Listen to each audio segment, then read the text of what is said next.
नमस्कार योगीज, मेरा नाम सोनाली है। मेरे YouTube चैनल में आप सभी का स्वागत है। अगर अभी तक आपने नीचे बने बेल आइकन को प्रेस करके मेरे चैनल को सब्सक्राइब नहीं करा है तो कृपया इसे कर दीजिए। आज इस वीडियो के माध्यम से मैं एक बेहद गंभीर समस्या के बारे में आपसे बात करने जा रही हूँ, जिस समस्या का नाम है मोटापा। मोटापा यानी कि अनावश्यक वसा जो हमारे शरीर के इर्द गिर्द जमा हो जाता है।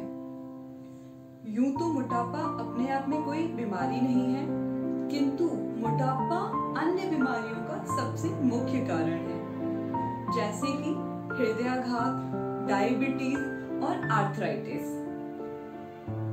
आमतौर पे आज हर आयु वर्ग के लोग इस गंभीर समस्या से जूझ रहे हैं।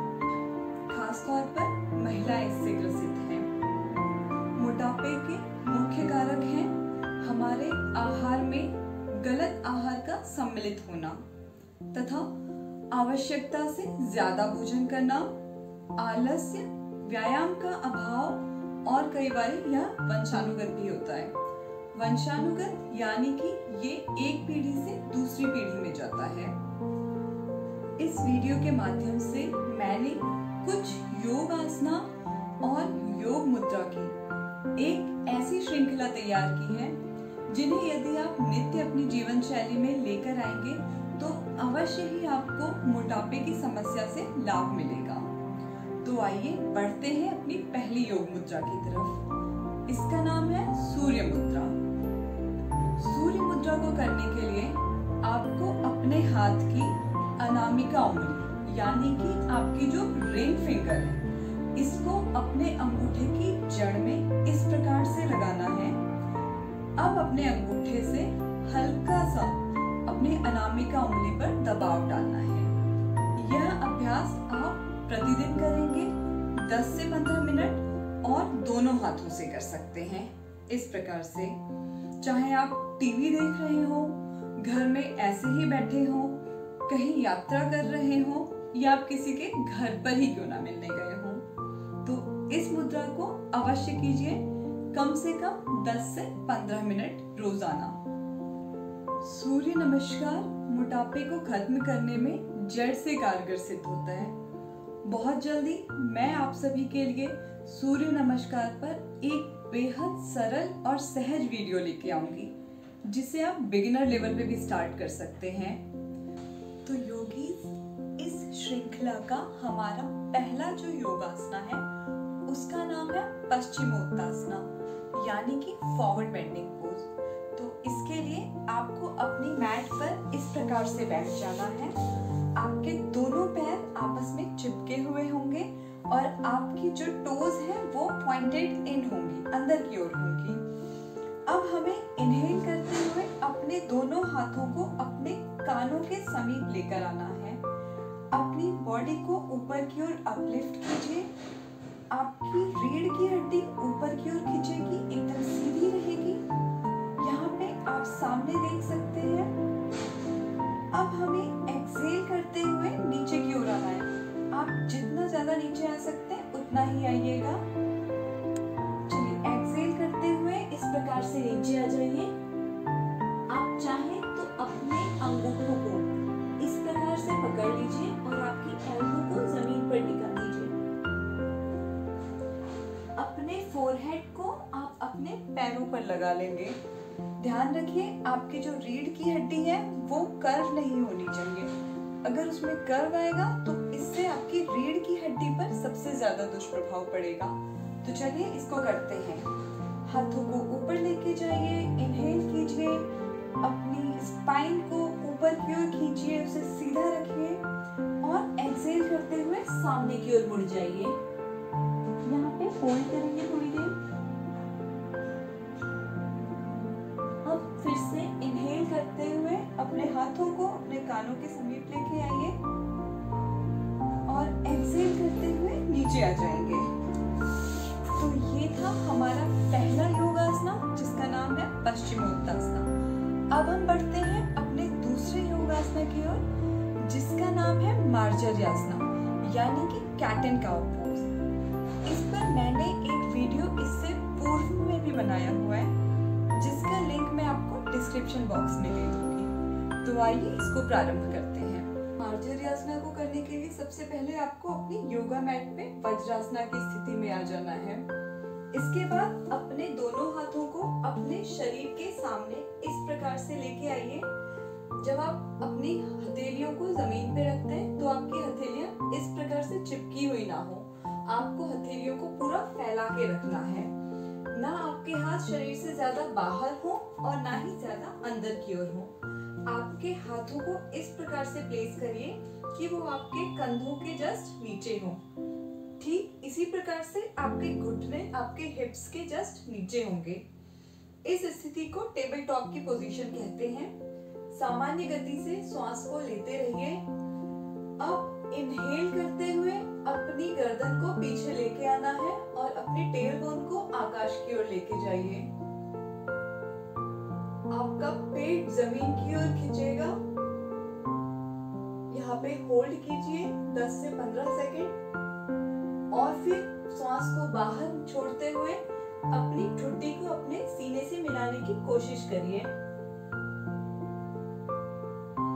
इस स्थिति में आपका पेट संकुचित होगा, उसे एक्टिवेटेड रखिए।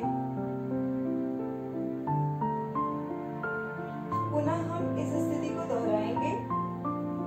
श्वास भीतर भरते हुए सिर को पीछे लेके आइए, टेलबोन आकाश की ओर, पेट आपका जमीन की ओर जाएगा। श्वास को बाहर छोड़ते हुए अपनी ठुड्डी को अपने सीने से मिलाने का प्रयास कीजिए।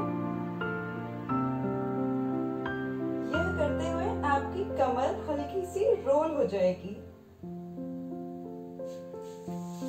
इस आसना को कम से कम 5 से 10 बार करना है और इसे भी हमें रोज प्रैक्टिस करनी है यदि हमें मोटापे की समस्या को जड़ से खत्म करना है। तो अब बढ़ते हैं अपने तीसरे योगासना के लिए, जिसका नाम है चक्की चालन आसन। इसके लिए हमें अपनी मैट पे या जमीन पर इस प्रकार से बैठ जाना है। हमारे पैर हमारे शरीर के बाहर की ओर इस प्रकार से खुल जाएंगे। अब अपने हाथों को यूं इंटरलेस बनाते हुए हमें अपने शरीर के सामने लेके आना है। हमारी कोहनी मुड़ेगी नहीं। अब हम चाहे तो क्लॉकवाइज चाहे तो एंटी क्लॉकवाइज घूमना प्रारंभ करेंगे। पहले मैं अपने दाएं पैर के तरफ से मुड़ूंगी। एक्सहेल करते हुए पीछे आइए, घुमाते हुए हाथों को दूसरे पैर की तरफ से लेके आइए। आप चाहें तो क्लॉकवाइज स्टार्ट कर सकते हैं, आप चाहें तो इसे एंटी क्लॉकवाइज स्टार्ट करेंगे। जब हम पीछे आएंगे तो ये हमारे जांघों के ऊपर से हमारे हाथ जाएंगे। पहले मैंने क्लॉकवाइज किया, अब मैं इसे एंटी क्लॉकवाइज कर रही हूँ। इसके कम से कम हमें 25 से 30 अभ्यास एक तरफ से करना है, यानी कि क्लॉकवाइज आप 25 से 30 बार करिए, फिर एंटी क्लॉकवाइज 25 से 30 बार करिए। हमारा चौथा आसना है, उसका नाम है पवन मुक्तासना। जब आप पवन मुक्तासना को करते हैं तो आपके पेट के निचले हिस्से और आपकी जांघों से अनावश्यक वसा बहुत तेजी से खत्म होता है। इसका अभ्यास हमें नित्य करना है। तो आइए देखते हैं इसे कैसे करते हैं। पवन मुक्तासना के लिए आपको अपनी मैट पर इस प्रकार से लेट जाना है। इस स्थिति को शवासना की स्थिति भी कहते हैं। यदि आप बिगिनर लेवल के हैं तो आप अपने पैरों को एक एक करके उठाएंगे। तो चलिए इसे प्रारंभ करते हैं। अपने हाथों को फिर से इंटरलॉक कीजिए, अपने घुटनों के नीचे इन्हें इस प्रकार से लगा लीजिए। आपके पैर की जो टोज हैं वो बाहर की ओर पॉइंटेड आउट होंगी। अब हमें श्वास को भीतर भरते हुए अपने सिर को अपने घुटनों से मिलाने का प्रयास करना है। श्वास भीतर भरिए और घुटनों से मिलाने का प्रयत्न कीजिए। कुछ देर यहाँ पे होल्ड करिए। आप अपनी शारीरिक क्षमता के अनुसार यहाँ पे होल्ड करेंगे और फिर एक्सहेल करते हुए वापस से अपने सर को जमीन पे रख लीजिए और अपने पैर को वापस ले आएंगे। इस प्रक्रिया को हम फिर अपने दूसरे पैर से दोहराएंगे। हाथों को इंटरलॉक कीजिए, घुटनों के नीचे लगाइए। श्वास भरते हुए घुटनों से अपने सिर को मिलाने का प्रयास कीजिए। थोड़ी देर होल्ड रहेंगे। एक्सहेल करते हुए वापस से हम अपनी पहली अवस्था में आ जाएंगे। जो लोग एडवांस लेवल पे हैं वो इस आसना को एक बारी में दोनों पैरों को उठा के कर सकते हैं। अपने घुटनों को मोड़ लीजिए, हाथों को इंटरलॉक करके घुटनों के नीचे ले आइए। सांस को अंदर भरते हुए घुटनों से अपने सर को मिलाने का प्रयास कीजिए। होल्ड करिए। एक्सहेल करते हुए वापस आ जाइए।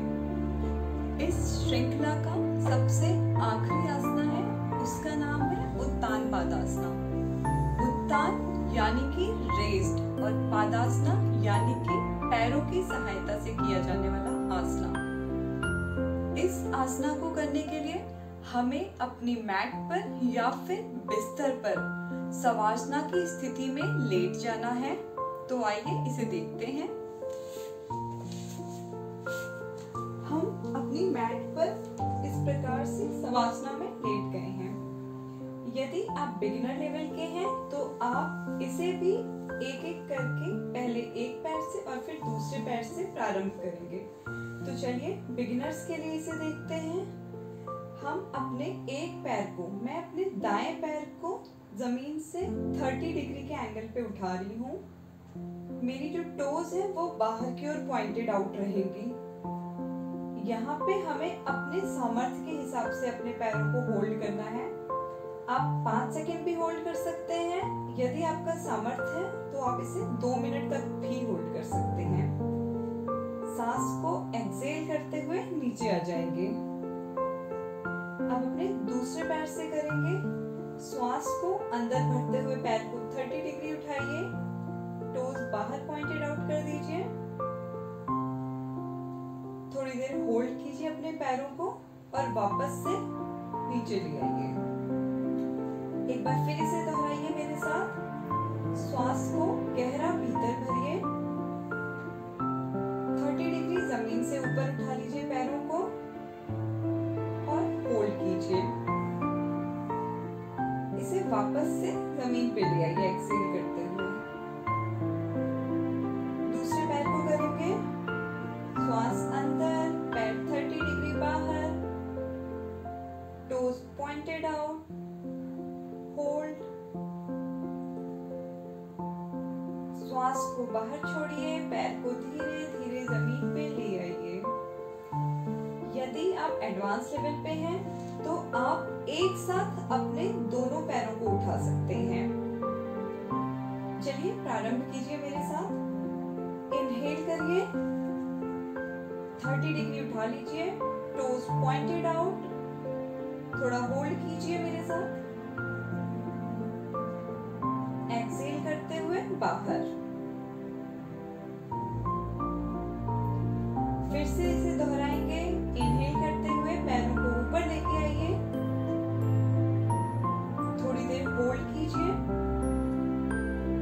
एक्सहेल करते हुए पैरों को जमीन पे ले आइए वापस।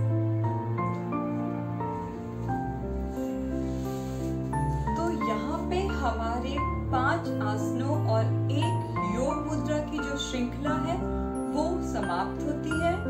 मैं उम्मीद करूंगी कि आप इस श्रृंखला को जरूर करेंगे, रोजाना करेंगे और आपके जो भी कमेंट्स हों आप उसे नीचे कमेंट बॉक्स में छोड़ सकते हैं। मैं उम्मीद करती हूँ आपको ये श्रृंखला बेहद पसंद आई होगी। इसी प्रकार से अपना स्नेह देते रहिए। धन्यवाद।